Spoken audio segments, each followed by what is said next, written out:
Hello students, आज की class में हम लोग चतुर्भुज पाठ के कुछ प्रमेय को देखेंगे।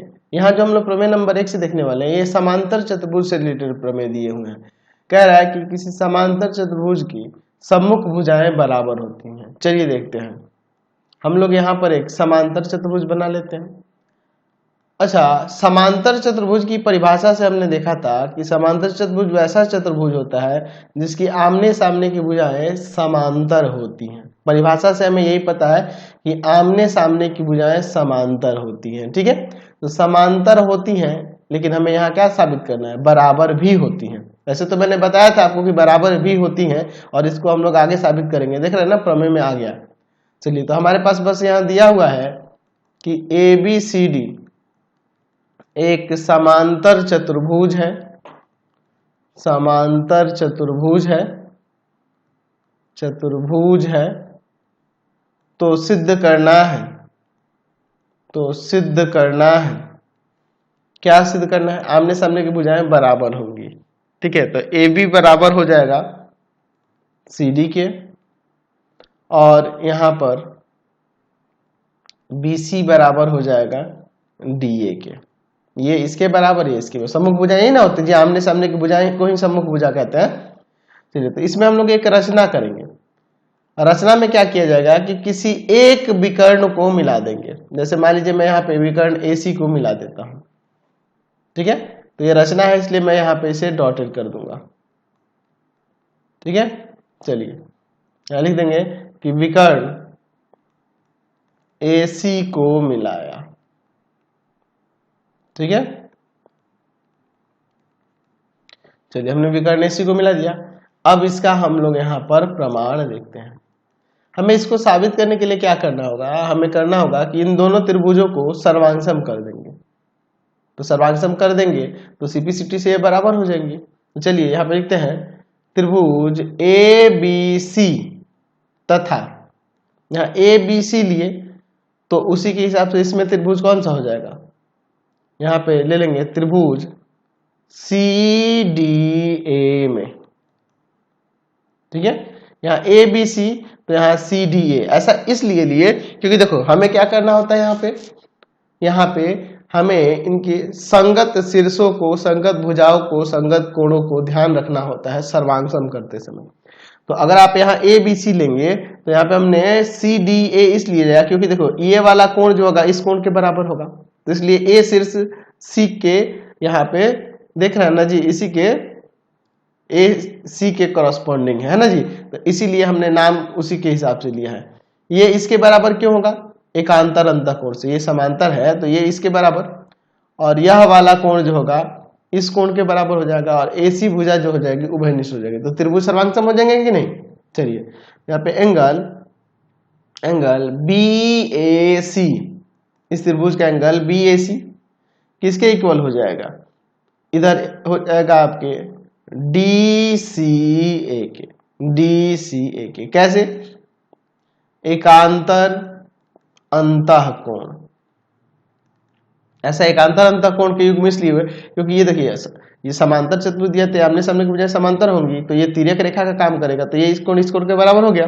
दूसरा AC जो है ना, AC इसमें है, इस वाले त्रिभुज में, और इस त्रिभुज CDA में CA दिख रहा है। देख लीजिए, इसमें AC लिखे हैं तो इसमें CA लिखे, उसी के संगत ये उभयनिष्ठ है, दोनों में है। ठीक है, तीसरा चीज हो जाएगा कि एंगल BCA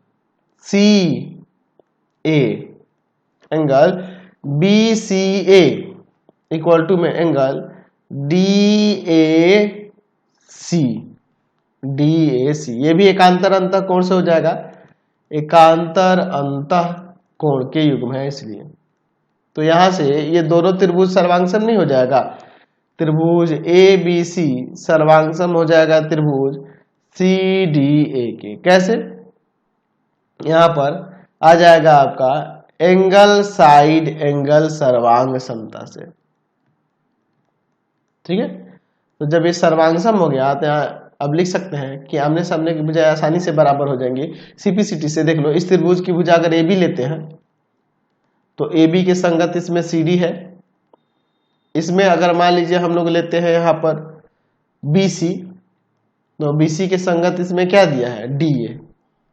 सिंप्लिसिटी से हो जाएंगे ना जी, corresponding parts of congruent triangles. Simplicity से ये हमने प्रमाणित करके दिखा दिया। चलते हैं अगले प्रमेय पे। चलिए देखते हैं प्रमेय 2 क्या कह रहा है, समांतर चतुर्भुज के सम्मुख कोण बराबर होते हैं। चलिए मैं यहाँ पर एक समांतर चतुर्भुज पहले बना लेता हूँ। ऐसे मैंने आपको बताया भी था कि समांतर चतुर्भुज के सम्मुख कोण बराबर होते हैं पिछले वीडियो में। चलिए इसको यहाँ पे हम लोग साबित करके देखने वाले हैं प्रमेय में। हम लोग यहाँ पर ABCD ये समांतर चतुर्भुज है। सिर्फ हमारे पास क्या दिया है कि ABCD एक समांतर चतुर्भुज है, समांतर चतुर्भुज है, ठीक है। तो सिद्ध करना है कि एंगल A जो होगा एंगल C के बराबर होगा तथा एंगल B जो होगा एंगल D के बराबर। ये सम्मुख कोण बराबर होंगे, ये हमें सिद्ध करना है। चलिए इसका प्रमाण देखिए। यहाँ ABCD एक समांतर चतुर्भुज है ना जी, समांतर चतुर्भुज है। तो जब ये समांतर चतुर्भुज है तो हम लोग जानते हैं कि आमने सामने की भुजाएं समांतर होती है, सम्मुख भुजाएं समांतर होती है ना जी, यानी AB समांतर हो जाएगा DC के, AB DC के समांतर। तो यहाँ AD तिर्यक रेखा काम करेगा, तो यहाँ पर angle A plus angle D जो होगा वो क्या हो जाएगा, 180 डिग्री हो जाएगा कि नहीं, बिल्कुल हो जाएगा। समीकरण 1 मान लेते हैं। ऐसा क्यों होगा, एक ही तरफ के अंतःकोण है, ये इसके समांतर है, तिर्यक रेखा काम करेगा, तो इन दोनों का योग 180 नहीं हो जाएगा जी, एक ही तरफ के अंतःकोण है इसलिए ऐसा हो रहा। अब देखिए हम लोग देख रहे हैं कि चूंकि ABCD एक समांतर चतुर्भुज है, एक समांतर चतुर्भुज है, तो यहां से हम लोग ये जो AD है ये समांतर BC लिख सकते हैं, ये भी इसके समांतर हो जाएगा। तो इस यहां से अगर ये दोनों समांतर है और ये CD तिर्यक रेखा हुआ तो C और D का भी योग 180 हो जाएगा, angle C plus angle D equal to में 180। ये समीकरण 2 ले लेते हैं, ये भी हो जाएगा एक ही तरफ के अंतःकोण, इसलिए इनका योग 180 होगा। समीकरण 1 तथा समीकरण 2 से यहाँ दोनों का योग 180, यहाँ भी 180, तो angle A plus angle D बराबर हो जाएगा angle C plus angle D के। तो एंगल D से angle D cancel, angle A equal to में एंगल C आ गया, ये आपका प्रमाणित हो गया। इसी प्रकार दूसरा वाला भी दिखा सकते हैं, एंगल B इक्वल टू में एंगल D, है ना जी। कैसे दिखा सकते हैं, हम लोग इसी में दिखा देते हैं कि AD समांतर है BC के। अभी हमने देखा ऊपर कि चूंकि इसी प्रकार से डायरेक्ट भी लिख सकते हैं, लेकिन चलो मैं दिखा देता हूं। चूंकि AD समांतर है BC के तो angle A plus angle B का भी योग 180 हो जाएगा। ये समीकरण 3 ले लेते हैं, एक ही तरफ के अंतःकोण, एक ही तरफ के अंतःकोण। तो अगर हम लोग समीकरण 1 तथा 3 से देखें, 1 तथा समीकरण 3 से, तो ये भी 180 है, यहाँ ये भी 180, तो angle A plus angle B equal हो जाएगा angle A plus angle D के।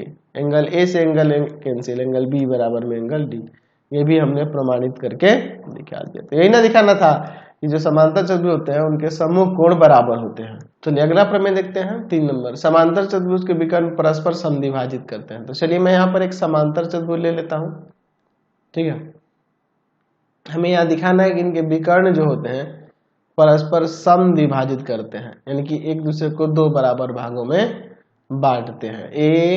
ABCD ये समांतर चतुर्भुज हो गया। इसके विकर्ण हम लोग यहाँ मिला देते हैं, ये विकर्ण AC हो जाएगा और ये विकर्ण हो जाएगा BD, ठीक है। और एक दूसरे को बिंदु O पर यहाँ प्रतिच्छेद करते हैं, ये ऐसा हम लोग मान लेते हैं, ठीक है। तो हमारे पास क्या दिया है, ABCD एक समांतर चतुर्भुज है, समांतर चतुर्भुज है। ठीक है, और क्या दिया है जी, ये समांतर चतुर्भुज है और यहाँ पे दिया हुआ है कि विकर्ण AC तथा BD एक दूसरे को बिंदु O पर प्रतिच्छेद करते हैं। तो सिद्ध करना है, क्या सिद्ध करना है जी, कि AC तथा BD, विकर्ण AC तथा BD एक दूसरे को, या परस्पर लिख सकते हैं, परस्पर समद्विभाजित करते हैं, परस्पर समद्विभाजित करते हैं। ये हमें साबित करके दिखाना है। चलिए अब हम लोग इसका प्रमाण देखते हैं। हम लोग देखिए प्रमाण क्या करेंगे, हम लोग इस त्रिभुज को या इस त्रिभुज को सर्वांगसम कर देंगे तो आसानी से हो जाएगा। देखिए कैसे, ठीक है, यहां पर त्रिभुज AOB ले लेते हैं तथा दूसरा त्रिभुज AOB यानी तो उसी के संगत में COD लेंगे, त्रिभुज COD में। आप DOC लिखोगे तो गड़बड़ हो जाएगी, क्योंकि A शीर्ष ये वाला कोण जो होगा इस कोण के बराबर होगा, तो उसके संगत शीर्ष ये ना होगा जी C, तो AOB तो इधर COD। तो यहां देखो, इनको सर्वांगसम करने के लिए सिंपल है, यह कोण इस कोण के बराबर, यह वाला कोण इस कोण के बराबर, और AB इक्वल टू में ये CD हो जाएगा, क्योंकि आमने सामने की भुजाएं, सम्मुख भुजाएं बराबर होती है, हम लोग जानते हैं। तो एंगल OAB इक्वल टू में एंगल OCD एकांतर अंतः कोण के युग्म में, इसलिए बराबर हो गया। दूसरा, यहाँ AB इक्वल टू में यहाँ पे इसके संगत CD है। कैसे, हम लोग जानते हैं कि समांतर चतुर्भुज के सम्मुख भुजाएं बराबर होती है, सम्मुख भुजाएं बराबर होती है, सम्मुख भुजाएं बराबर होती है। ठीक है। तीसरा, एंगल OBA इक्वल टू में एंगल ODC, ये क्यों हो जाएगा, एकांतर अंतः कोण के युग्म है, एकांतर अंतः कोण के युग्म है, इसलिए बराबर हो जाएंगे। ये वाला कोण इस वाला कोण तो हो गया त्रिभुज सर्वांगसम। AOB सर्वांगसम हो गया यहाँ त्रिभुज COD के। कैसे, एंगल साइड एंगल सर्वांग समता से। तो जब ये सर्वांगसम हो गया तो हम लोग CPCT से यहाँ पे OA इक्वल टू में OC और यहाँ पर OB इक्वल टू में OD लिख सकते हैं CPCT से। देखो, अगर इसमें का OA लिए है तो इसमें OC ले लिए, इसमें का OB लिए है तो इसमें का OD ले लिए। तो जब ये इसके बराबर हो गया, ये इसके बराबर हो गया, यानी इसका मतलब कि एक दूसरे को परस्पर समद्विभाजित कर रहे हैं ना जी। यहाँ पर लिख सकते हैं कि अतः AC तथा BD परस्पर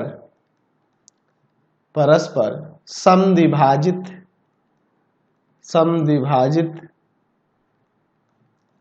करते हैं। ये हमने यहां सिद्ध करके दिखा दिया। तो आज की क्लास में इतना ही रहने देते हैं, और इसी पे आधारित एक्सरसाइज में क्वेश्चन दिए हैं। आगे प्रमेय और भी हैं, लेकिन उनको बाद में देखेंगे जैसे जैसे एक्सरसाइज में आगे बढ़ेंगे। आपको हमारे 3 चैनलों को सब्सक्राइब करना होगा। पहला है pathfinder classes Chhapra, pathfinder classes Chhapra. दूसरा है आपके पास भारती भवन रविकांत सर। और तीसरा चैनल है Ravikant sir RD Sharma solution, RD Sharma solution. तीनों चैनल को सब्सक्राइब कर लेंगे। इससे रिलेटेड वीडियो के लिए सीधे डिस्क्रिप्शन में, इससे रिलेटेड नोट्स के लिए गूगल पे जाकर सर्च करेंगे www.ravikansir.in और यहाँ जाकर आप सभी क्लासेस के नोट्स उनके पीडीएफ को डाउनलोड कर सकते हैं, पढ़ सकते हैं। इंस्टाग्राम और फेसबुक पे जाके पाथफाइंडर क्लासेस अपना को लाइक एंड फॉलो करना नहीं भूलेंगे। Thanks for watching the video. Comment करके जरूर बताएं कि हमारे चैनल के वीडियोज आप सभी को कैसे लगते हैं। Thanks for watching.